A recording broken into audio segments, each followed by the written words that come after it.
Yo, what's up mga boss? Ito nga pala yung bago nating Gino. So ayan, makikita nyo, napakaganda ng paa niya mga boss. So ayan, may stripe.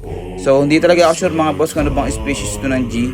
Pero ayun nga, solid. Try natin siya alagaan. Dito natin siya ilalagay sa dating lagayan ng ating praying mantis mga boss.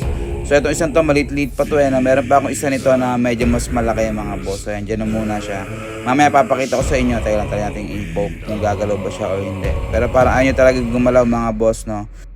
So ayan, dyan na muna siya mga boss. Yung isa naman yung i-rehouse natin. Teka lang, ayos natin. So ayan, ito nga pala isa pa natin G mga boss. Ayan, medyo mas malaki to ng konti na, medyo mas mahaba rin yung legs. And pareho sila ng ugali mga boss. Hindi talaga sila nagalaw. Ayan, no? Kahit anong galaw ko sa kanila, ayun yung bumago ng pwesto. So dito natin siya ilagay sa lapag. Tignan natin. Tignan natin tumaob. So ayan, tignan nyo kahit tumaob na mga boss, hindi pa rin siya nabago ng galaw. So dito natin siya ilagay. Tignan natin kung magagawa ba siya ng bahay sa taas or sa baba. Ayan. Siguro mail tong isang to mga boss. So yun, thanks for